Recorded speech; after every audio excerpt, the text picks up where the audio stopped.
Arnold Allen versus Dan Hooker and Glover Teixeira versus Jiri Prochazka have both been made official, and I thought I'd give my reaction to both of these fights being made. Starting with Arnold Allen versus Dan Hooker. This was announced a couple of hours ago today. It's been set for the co-main event, I would assume, of UFC London in March. We already kind of knew that this matchup was going to be made. There were some rumours a couple of weeks ago. I believe Ariel Helwani leaked that they were working on Allen versus Hooker in the co-main event of the UFC London card, and that's exactly what they've done. I didn't make a reaction video to it because I thought it was only rumours. I'm not going to make a video on that. They aren't quite big enough names, but now it's official. I need to break down this fight and give my opinion on it. A massive fight for Dan Hooker in the featherweight division. He jumps right in there against number 7 Arnold Allen. No easy fights for Dan Hooker whatsoever. He goes from Islam Makhachev to Arnold Allen. Arnold Allen is probably one of the most underrated featherweight ranked contenders there are right now, because he just doesn't get the same respect as the others do because of inactivity. He doesn't get the finishes. He doesn't have like the one-punch KO on his record that a guy like Josh Emmett does. He doesn't have the Giga kick that Giga Chikadze did on Cub Swanson and the performance against Edson Barboza. He does very well, but he only does just enough to win against every level of opponent that he takes on. So it's very hard to get this real sense of hype around Arnold Allen. And plus, he's very inactive. He pulled out of a couple of fights. He has a broken hand, I believe, after every single contest. Almost like it's a tradition for him as well. But either way, he keeps winning. I believe he's 8-0 in the UFC right now. Before his last fight, he beat Nick Lentz. But his last fight was where he really put himself on the map. He beat Sadiq Youssef, which is a very good win. And he knocked him down twice in 2 different rounds in that fight and looked amazing. He had power. He was very technical in the early rounds of that fight. Sadiq Youssef was chasing him down, looking to land big shots, but Arnold Allen was way more technical, way faster as well, it seemed like, and also way more powerful and had a better chin, so he put down Sadiq Youssef, winning the rounds because of it. He's a very, very dangerous man. I do believe that he's going to beat Dan Hooker. Now, if you would have made this matchup when Allen was ranked number 10 or 11 in the featherweight division and he had just beaten Nick Lentz by unanimous decision 30-27 and eked out every round based on damage, I maybe would have said, Dan Hooker, like maybe the weight cut down to 145 is going to be a tough one for him, but I like this matchup for Dan Hooker. I don't like it now because after watching Arnold Allen whip those massive shots in after Sadiq Youssef was closing him down, trying to pressure him against the cage, and drop Sadiq Youssef multiple times with tight hooks on the inside, I like Dan Hooker. I think he's very good. I think he's a tough guy. I think he's not scared of anyone. He's proved that many times. I think he's got very good knees up the middle. I think he's got decent grappling defense, even though he didn't really show that against Islam Makhachev. I think he's got good grappling of his own to shoot on others. He saw that against Nasrat Haqparast. He don't fucking move his head. He doesn't move his head, and I feel like he's going to try and close the distance on Arnold Allen, push him up against a cage, be that pressure fighter, front kick him to the stomach, and I can just see Arnold Allen tagging him with like a tight hook whenever he comes in and dropping him once or twice. I don't know if he's going to get a finish on Dan Hooker in those early rounds, but I would assume that in the first 2 rounds, Dan Hooker's going to be putting himself in a lot of situations to where a guy like Arnold Allen would drop him on his ass quite badly because he's got power, he's got speed, he's got technique, and he knows how to find the target with his hands perfectly, right on the chin. Saw that against Sadiq Youssef. I just feel like Dan Hooker moving down after the massive weight cut, there's going to be a bit of a speed difference. It's going to take some getting used to. I respect that he's jumping straight in the deep end, but I do believe that Arnold Allen will catch him on the chin multiple times. And of course, that weight cut is always going to be a bit of a question. I know he made 145 before, and he even made 145 as a joke. Not even as a joke, but just as like a test cut to see if he can make it down to 145. He posted it on Instagram and it went crazy. Everyone was like, wow, how does this guy weigh 145 pounds? I just think there's a skill difference when you go down to featherweight, man. I really think there is. Like, if you look at the top of the lightweight division now, they're featherweights, including Dan Hooker, who was a top 10 guy in the lightweight division. You've got Dustin Poirier, Charles Oliveira. They're featherweight guys. Before that, Conor McGregor was champ. Like, featherweights seem to have a real good time moving up into that lightweight division. And I feel like when you move back down, like, there's a reason guys move up. They have a lot of success moving up across the board, unless they're, like, moving from flyweight to bantamweight. That seems to be the cut-off point. But even still, when people move up, they seem to be a lot better than the people that they're moving up against. Even Holloway, like, gave Poirier one of his toughest fights in that lightweight division. I know Oliveira beat him, but Holloway, I mean, you could argue that because of how close his fight was with Dustin Poirier, he could probably beat some of those guys outside the top 5 in the featherweight division. Or the lightweight division, sorry, should I say. But Dan Hooker moving down to featherweight. I don't like this for him. I think the skill difference is going to be a bit too much. Don't move his head. He don't move his head. He doesn't move his head. He just leaves his head there. And he does get hit in fights. And at lightweight, he can take those shots. Unless they're Michael Chandler, in which case they'll KO him and finish him in the first round.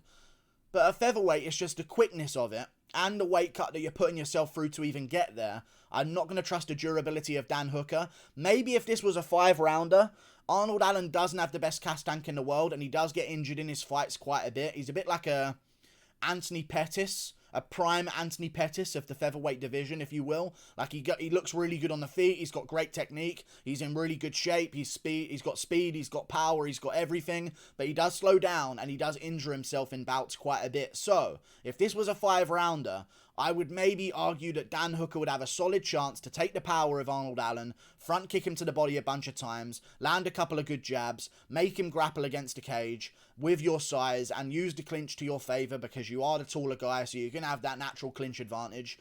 And try and do that in the early rounds, and then sort of take over as the later rounds came. But even then, Dan Hooker's cardio is not the best himself, and he does slow down as the fight goes on. I would go with Arnold Allen. I mean, look what Chikadze did to...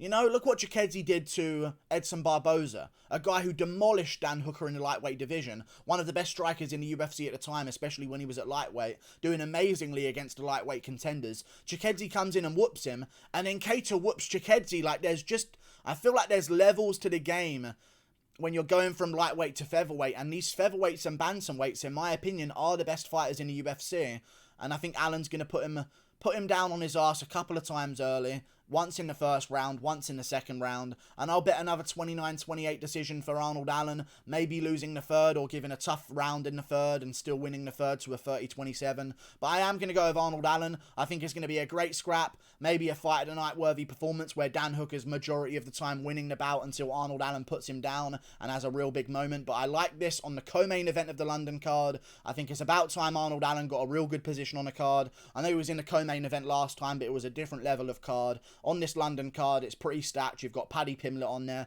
You've got Tom Aspinall on there versus Alexander Volkov. Pimblett's fighting Kazula Vargas, Rodrigo Vargas on that card as well. So there's going to be a lot of spotlight on the card. And in the co-main event, this is perfect. Allen versus Hooker. I'll read the card right now to you guys because it is great. There's so much UK talent. I mean, for a country of like 50-something million, or an area of 50 to 60 million. The amount of fighters that we have on the roster is actually pretty fucking ridiculous when you think about it. Tom Aspinall versus Alexander Volkov in the main event. I would do the co-main event of Arnold Allen versus Dan Hooker. The feature fight of Paddy Pimblett versus Rodrigo Vargas. Open up the main card with Jack Shaw versus Timo Valiev. Maybe do something like a... what else could you do? I know Ian Gary's not on the card either, so that did take some steam away from it. But you've got Gunnar Nelson versus Claudio Silva. Sorry, when was that fucking announced?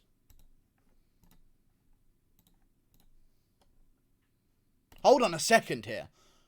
When was that announced? Oh, it just got announced. Okay, cool. That got announced as well. Yeah, there you go.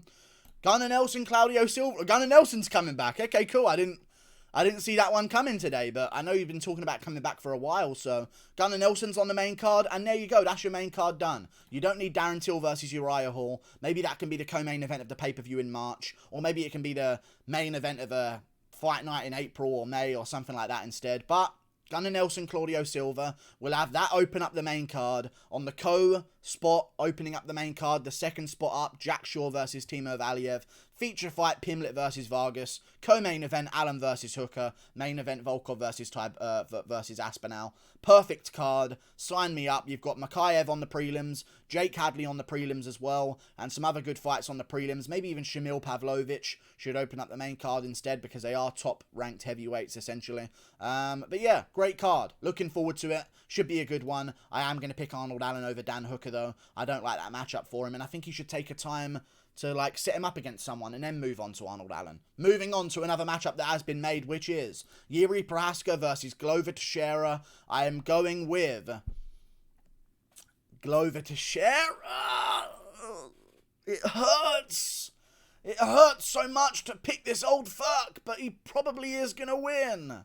This was announced yesterday, and it was a great announcement, and it's a great fight, and it's deserving for Jiri. And Glover's the champ, and he's coming back in May in Brazil, and they're probably going to headline that card as well. And by the way, that card's going to be amazing. I'll probably make a UFC card builder tomorrow for that card, because I've got some ideas. Glover Teixeira, I've said it so many times in my video recently, but I've got to say it one more time. Glover Teixeira, Jiri Prochazka. I'm not saying it again. Wait until tomorrow for my card builder. The card could be wonderful. Wonderful. Oliveira, you know what I'm saying? Like, you've got the Brazilian work right now. You've got the Brazilian champs. You can put them on that card. And there's a bunch of big Brazilian names you could use on the undercard as well. Looking forward to it. But Glover Teixeira, Jiri Prochazka headlines that card. Glover's probably going to end up on top at one point in a crazy scramble and immediately submit Jiri. And then he's going to go home and knit his granddaughter a new scarf and play the Price is Right at home with his TV dinner and put his slippers on and go check the mail and see if his newest edition of Bingo Monthly has arrived, and then take a trip down to like Doily Artwork R Us. I don't even know what he's going to do, but Handkerchiefs R Us, maybe he takes a visit there, and it's all good though. It's all good. Glover's going to be a champ, I think, still, after this Jiri fight. I can see Jiri winning. I can see Jiri KOing him. I could see a Jiri flying near. I think that's the best chance that he'll KO Glover. He's got some nasty flying knees on his record. He tries it a couple of times. He hasn't yet tried it in the UFC because I guess he doesn't want to risk that against a striker like Reyes or a striker like Ozdemir. But Glover's got hands too, and he stays very defensively sound. He cracks good shots. Jiri is open to good shots as he rushes in sometimes because he doesn't close the distance or keep the distance as well as he maybe should do when he does have a reach advantage. I fucking pray to the high heavens. I pray to the Czech gods to let Jiri Prochazka win this dominantly and we can get rid of fucking Glover's old ass staining the division. But Waleed 2.0 is going to probably end up on top of Jiri at some point, because Jiri got taken down by Reyes. And Jiri has been taken down before in his career, and people get on top of Jiri, and he does scramble and elbow from on the bottom, but those people aren't Glover. Glover's really good on top, and he'll go over the half guard, and he'll find his way into full mount. And then you're rolling over and the rear naked choke is in, and you're tapping immediately because you're a fucking light heavyweight. Like, it's so annoying to me that I think Reyes would beat Glover. I think Nikita Krylov in a rematch would beat Glover. I think like Jamal Hill would have a great chance. But for some reason, all of these fucking top guys, I just can't see pulling it off. And I don't like that at all. I reckon Glover Teixeira goes out there, gets stunned. I'm going to call it like that. He gets stunned early. Whoa, he's wobbled. Jiri's coming in, flying knee. Oh my god, Jiri's looking to put him away. Oh wait, Jiri's on his ass. Glover's on top, and it's over! Rear naked choke immediately, as soon as Glover's on them. I just can see it happening that way. I think Jiri's going to try bucking and weaving and blowing himself back up to the top. And I think when he tries to do that explosive movement to end up on top, I think that's going to reveal his back to Glover Teixeira. I think Glover's got a better ground game than Dominic Reyes. Hot take, I know. But I think Teixeira has a better ground game than Dominic Reyes. And you want a tall, rangy striker of a training partner? You've got Alex Pereira. Oh, this old fuck. Come on, Rakic. You're next. Rakic has got to get it done next. Oh, fuck, man. He's probably going to end up on top of Jiri. And then Jiri's going to try and buck and weave, show some good scrambles, give up his back. And Glover will put in the rear naked after some ground and pound shots. I'm going to go with Glover Teixeira, late first round submission to a rear naked choke. As sad as it is and as much as it hurts me to say, I think Glover's,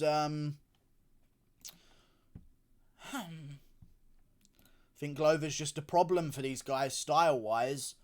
And they're probably not going to win against him. So I'm going with Glover against Jiri Prochazka. And if they, I guess the winner of that can take on the winner of Blachowicz-Rakic. Hopefully it's Rakic. And then maybe he can lose to Glover. Who knows? Reyes would literally dominate him and finish him with ease because Reyes has great takedown defense, but you don't know about these other guys. Jiri has spent time on bottom. even at Rising. He got ragdolled by King Mo at moments in their first fight that they had. He even eventually got KO'd by King Mo charging forward, worrying about takedowns with his hands low. Got KO'd there. I mean, he literally looked like his controller switched off, by the way, in that first King Mo fight where he got KO'd. He did improve his grappling to then show that he can't be out-grappled by that level of opponent, but like a young Nemkov was on top of him. Now Jiri elbowed the fuck out of him on bottom and scrambled and moved enough to where Nemkov completely gassed out. His face was completely swollen up from the elbows and the attacks on bottom, and even some of the big shots that landed on the feet as well. He eventually quit on the stall at the end of round 1 like a bitch, but Alberikson spent time on top of Jiri Prochazka. Now Prochazka ends up back on his feet, tuning him up, and that can happen. But Glover's a finisher in those positions. And if lesser grapplers at that time can get to those positions, Glover can finish from there. Reyes can get to that position. Now, Glover might get thrown off by the jumping front kick to the body to start things off and the big shots. I think Jiri's got to use a lot of uppercuts, a lot of jump knees, stuff like that to make Glover dip into stuff. We saw Rumble use like a shovel uppercut to land on Glover. We saw Gustafsson use those uppercuts multiple times against Glover Teixeira. Even saw Jones use uppercuts, front kick to the face, elbows on the inside. Like, he didn't really play the hook game with Glover Teixeira, or like the straight right hand game with Glover Teixeira. You've got to really find your ways around the guard or your way on the inside where you can have a great chance. Plus Jones has got the takedown defense. I reckon I'll go with Glover, and I reckon he'll be an underdog as well. I think the promo, there'll probably be evens, 10-11, 10-11. The promo will get released. Jiri will be sitting on top of a mountain, and then everyone will pick him, and then I'll scoop up Glover as an underdog. Glover wins, rear naked choke first round. And even if I'm wrong, at least I'll be happy that my prediction won. And I won't have a melt. This is more like MMA Guru meltdown insurance. If I'm wrong, my prediction was... If I'm wrong, my guy who I want to win Jiri is champion. If I'm correct, I'll hate it because it's Glover and he shouldn't be champ. He's nearly 50. But I'll accept it because I was correct, and I will have told you guys so, and I knew this was going to happen. You know what I mean? I'll be wagging my finger, telling you guys I said so many times if Glover wins. So Glover first round sub is what I'm feeling. Like and subscribe. Thank you for watching. Click that button up there. Toodle pip. I'll see you later. Goodbye.